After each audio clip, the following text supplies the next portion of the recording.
Well, woohoo, we are starting a new week. We are in week number 5, a week of humility, a week of Hod.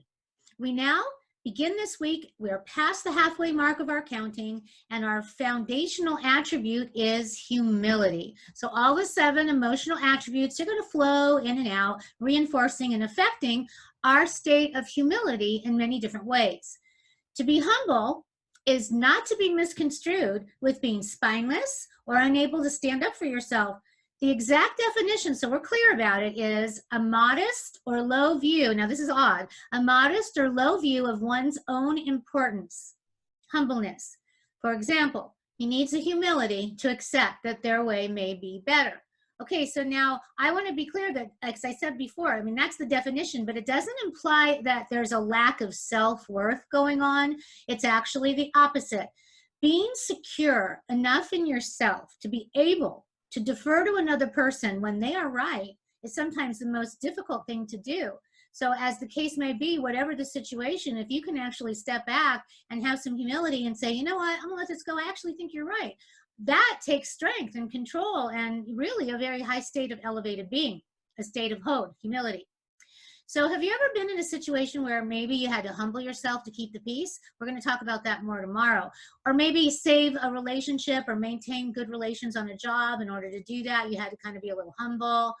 This doesn't mean, let's reiterate, that you are weak. It's quite the contrary. You are actually very much in control of the situation. You have the breadth and the depth of understanding that maybe the other person has too much ego. Maybe they're driven by a need to be right, particularly if they're not right in that situation. Or maybe actually they are, and you need to accept it, you need to acknowledge it, and then you need to learn from it and move on. It's said that there is nothing noble in being superior to your fellow man. True nobility is being superior to your former self. Now, we have discussed this. So when we have the ability to go beyond our current limitations, we actually create a new reality for ourselves, which is what we're doing the whole time of this 49-day period of counting, and a new playing field for ourselves.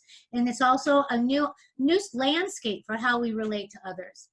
We allow ourselves to open up, free ourselves from the restrictions of pride or ego. And so we're going to look at the attribute of Chesed today, which is loving kindness, and how it interfaces with our humility. So when we have Chesed, loving kindness, we have love flowing through our humility. We truly create the state of our cup runneth over. I'm sure many of you have heard that saying. When we can be humble in our relationships and in our own being, we are more expansive in our heart and in our soul, with a greater capacity to both give and receive. So Gwen Moran did an article on how you can show humility and gave a variety of steps, which I've adapted to our purposes here today. So the first one is actually, you know, we want to recognize that being humble is that we're not actually being a chump. We've said this, okay? We are actually in a higher elevated state of being. So we can use our humility to be more effective in our lives and our relationships, and especially when we now apply this to Chesed, to the attribute of loving kindness in our humility. So the first one we're going to talk about is being open to others' opinions. Now, a lot of this flows in and out, but especially when we're talking about humility, humble people are able to seek input from others to ensure that they have all the facts when making decisions that affect themselves or a group. Recognizing that not one person alone has all the answers. And actually, if you think you do, you might want to take a little time to reassess your situation and your sense of humility.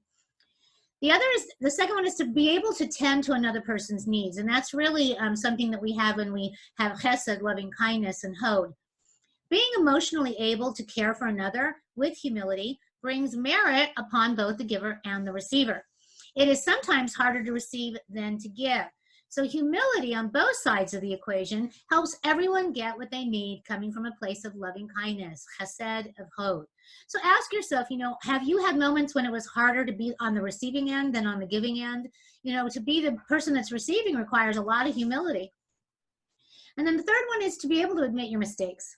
Now, it is tough to be more transparent and open. Even those who consider themselves humble don't always want to look like they've messed up or to admit it. But as human beings, we need to understand and acknowledge and accept that we all make mistakes. That's how we grow. So when you're willing to share your own missteps and how you dealt with it at the time and how you maybe recovered from them and the lessons that you learned, that's how you're going to be able to earn trust. We should own up to what we do, what we're capable of, and then to be able to move forward. Sometimes it's good to share with others that we're not actually infallible, that we actually have a few little holes in our armor, or that maybe there's some areas that need a little bit of work, and be able to accept the guidance. This allows loving kindness to flow because we're humble enough to not always have to be right. So then the next one is to accept ambiguity. Now, there are going to be times when we wish we had more control. So, for example, during this pandemic, this has proven to us how very little control we have as a collective humanity on a global planet. Now, the best that we could do at these times and others is to just actually take control of ourselves in little ways. That's how we can begin to feel more the master of our universe. You know, sometimes we don't always have to have all the information. We just need to be humble and know when to take charge and when to let go. Also, to avoid making hasty decisions. Now, sometimes we fall in this trap. We just want to rush in. We want to make a decision, want to be done with it. But we just want to, allow the flow of the universe and the energy to happen.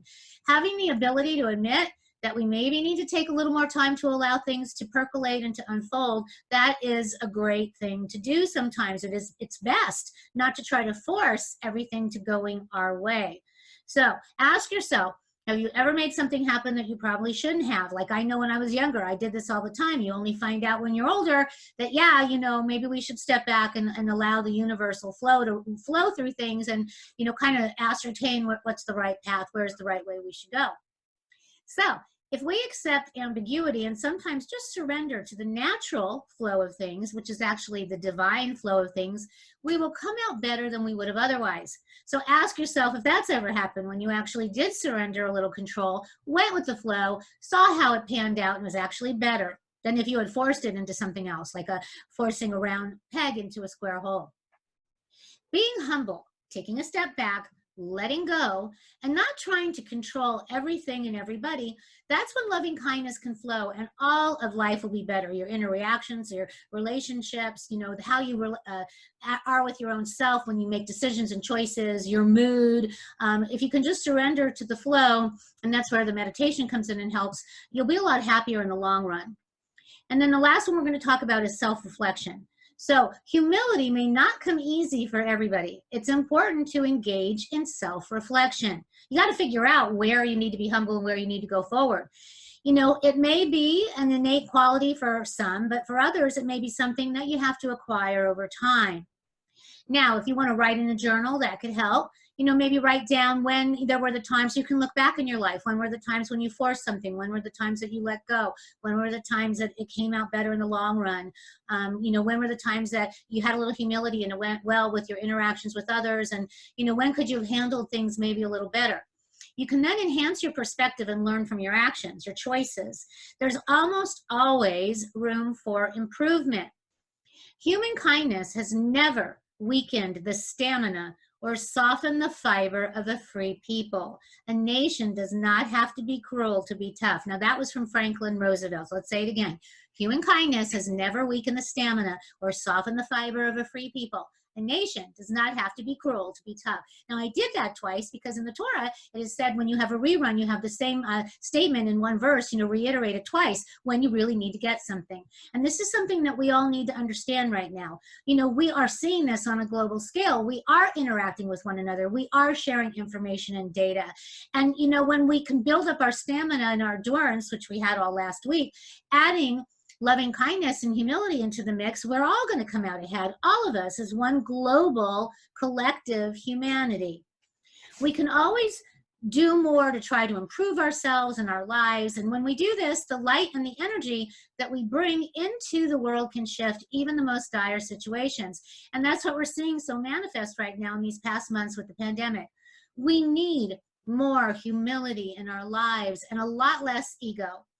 With more love and compassion, Chesed in Gevurah, and also when we bring in Hod, we have Hod that's coming in with our humility and our strength, our world is going to be a much better place. So maybe that's the blessing inside COVID-19. Maybe that's the silver lining in the cloud that is now placed upon us, that all of humanity has needed to rise up and quite literally be counted. Those that are ill, those have passed on, and those who are still hopefully not affected and may not be infected, and maybe those who have the antibodies. All of us need to be counted. And that's the key word here. We hope that the rest of us have not been infected yet, and we want to get there. And it's going to take humility, it's going to take loving kindness and compassion, it's going to take all the attributes to get us there. We will all need to continue to work together with the humility and the compassion and the loving kindness to be able to break through to the other side. Suddenly, the things that once divided us as a global people seems petty and insignificant. When we rise above ourselves to be open, to tend to another's needs, to admit our mistakes, accept ambiguity, and actually have the courage of honest self-reflection, the world as we know it will be healed and transformed in so many ways beyond this pandemic. And so too will we. Chesed of Hod, loving kindness in humility. May we access it. May we manifest its abundance in our lives, and then will we take that abundance, see what we do with it, and pay it forward. So tune in tomorrow as we continue learning about the humility of Hod.